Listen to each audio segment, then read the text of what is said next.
B.B. King once said that the beautiful thing about learning is that no one can ever take that away from you. Now this can be applied to anything, like learning to read or learning to ride a bike, or learning music. I'm Matt Martin, and I'm here to help you seek out the endless benefits that playing an instrument can offer you. Now when you look at music with a closed mind, you see something that someone uses for status or to get friends. While that's true, there's also the fact that it can reduce stress and pain. Scientists say that music calls on certain circuitry from both sides of your brain as opposed to just using one side. Here on the left, you see an image of a regular average brain. But on the right, you see the brain of a musician while he's playing his instrument. The reason music takes such a toll on your brain is because when you're playing an instrument, you have to know what you're playing, you have to hear what you're playing, and you have to know how to play the instrument. Now when that happens, this will activate both hemispheres instead of just one. And when this happens, it will release certain hormones that can reduce pain and stress. A great study that shows this is a study done over 15 weeks on 12 4-year-olds. Over these 15 weeks, half of the students were put through 15 weeks of piano training, and the other half just went through their daily lives going to school and hanging out with friends. Now, at the end, they all thought, wow, nothing happened, this was just a waste of time. But then they were all put through a certain series of tests that tested their IQ improvement and their personality improvement.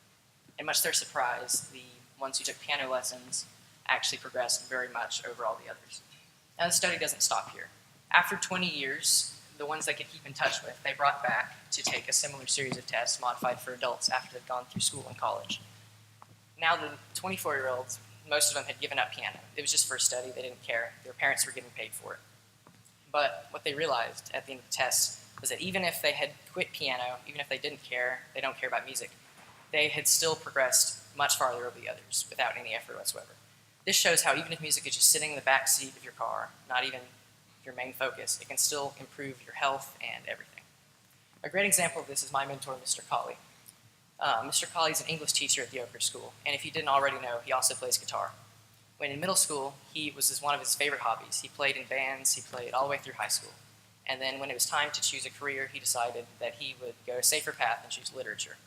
And he studied in college, but instead of just completely giving up music, he decided that he would keep it with him as a little outlet for stress. So at the end of a hard day of teaching, he'll come home to his family and he'll play guitar for himself or them, and he'll reduce his stress and he'll make everyone around him happy. Another thing Mr. Colley stresses is how someone should learn how to play music. When you're learning by yourself, you don't understand what you're teaching yourself. You're just learning on the spot. But if you take lessons from an instructor, they've been exactly where you were. They've been in your shoes. They are at a point where they had no idea what was going on. So they understand how you're thinking, and they know how to explain to you what you're supposed to do. So when you take lessons from an instructor, you get to connect with somebody who knows what's going on. And this is also a very good example of how music can help you when interconnecting with other people. So when you learn how to play music, you also need to learn how to work with your friends. So in my experience, I had 3 friends that I knew pretty well. And then we all decided and found out that we all liked the same kind of music. We got together and started playing.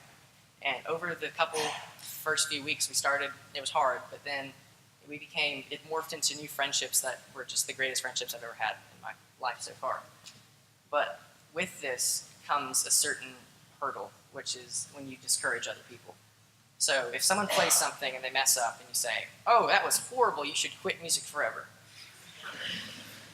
you could be taking it as like a joke or just kind of being a little harsh, but they can be like, "Oh man, he doesn't like my music, I'm terrible, I think I should actually quit." And they can go from a perfect path, just going straight up, to just completely stopping in their tracks and never touch their instrument again. So what you have to learn to do is how to inspire people through music. So instead of saying, "Quit forever," you say, "You know, that was good, but maybe if you just practice a little more and kind of work on whatever you're doing, it'll be fine." So then they'll go home and think, "Wow, they actually like my music. They think I'm good. And if I practice more, they'll think I'm even better." So through this, you can empower yourself and you can empower other people.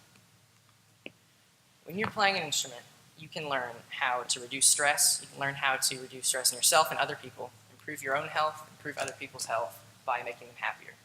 So if you learn to music, you can learn to live longer, live happier, and live free of stress, pain, and all the things that are holding you back in life. Thank you.